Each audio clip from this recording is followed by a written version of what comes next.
Welcome to our God's Word for Today devotional. And we are going to read another narrative, another story of Jesus healing a blind man. Now, this is found in Mark chapter 8, verse 22 to 26. Let me read this in our English Standard Version.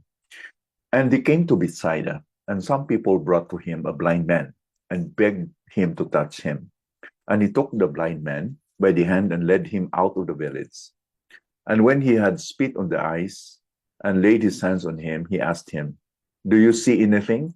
And he looked up and said, "I see people, but they look like trees walking."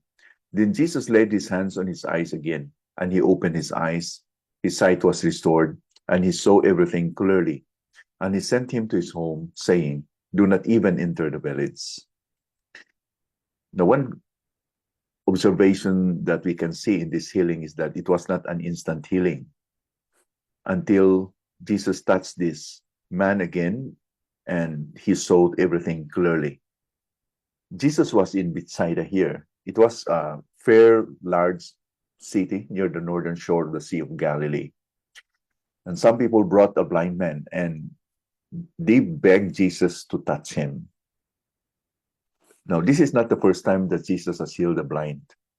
He had done other such miracles before John the Baptist died. In Luke chapter 7, we read that story. But I think this healing is first recorded here in Mark's Gospel before Luke. It's possible that the people know these other healings as they asked Jesus to touch the blind man. In other words, that these people must be very important to the society. They must have that kind of endearment or affection or compassion to this man that they really were desirous for Jesus to touch this blind man. And here he took him outside the village. And what he did was that Jesus spit in his eyes. And the reason behind this maybe is because, as scholars suspected, that Jesus' purpose was to assure the people that he didn't use an esoteric magic spell. Here, he appears to use an accepted medical practice to show the crowd that he is not using witchcraft.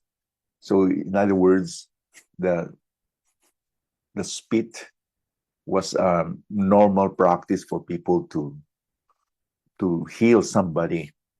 And although these are practices that have no medical explanations or scientific explanations, but Jesus did not want to go against the culture in order that he will not be accused of using witchcraft.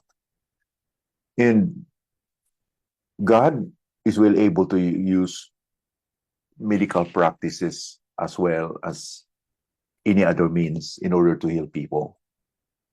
Sometimes he may do this to hide the fact that he is working a miracle because he did not want to become a popular miracle worker or a healer, because his purpose was to die as a savior, to die at the cross. Now, when he did all these things, Jesus, after he put all these things or he touched the eyes of the person, he asked this man if he saw anything. And this man said, "I see people, they look like trees walking around." We see here that his healing was not instant. It was not complete, unlike the others. The Bible does not tell us why some healings are immediate and some take a little time. One possible reason here is that this provides a metaphor for the progressive spiritual revelation that God is doing. They are beginning to see Jesus of who he is. And indeed, Peter will soon declare Jesus to be the Christ later in the next verses. In other words, Jesus was staging this or setting up a stage wherein he is going to progressively reveal himself. So that because he was not able to see things clearly, Jesus touched him again, and his sight was completely restored, and he saw everything clearly. And the word clearly is from the Greek word tilagos, and it actually means at a distance. It means the seeing a thing at a distance. It may mean that Jesus, his first effort, made a man nearsighted. Means that he can see only near things, but he cannot see further. So he touched him again in order that he will be able to see further objects. That would explain why he thought the people were walking trees in verse 24. Now, one important lesson that we can learn here, especially to encourage ourselves today, is that when God will do something, he won't do something half done or mediocre. He would complete what he has started. In Philippians chapter 1, verse 6, what he has begun in you, he will fulfill it. Now, this man's healing was not complete when he saw people walking as trees. So he has to touch him again. Moreover, his healing reminds us of the sanctifying process of God in our lives.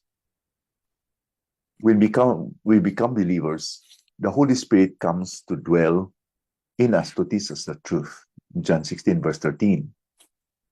Like the blind man who sees Jesus as people and people as trees. You know, the first time he was touched, he saw Jesus and the people as trees. They were not so clear.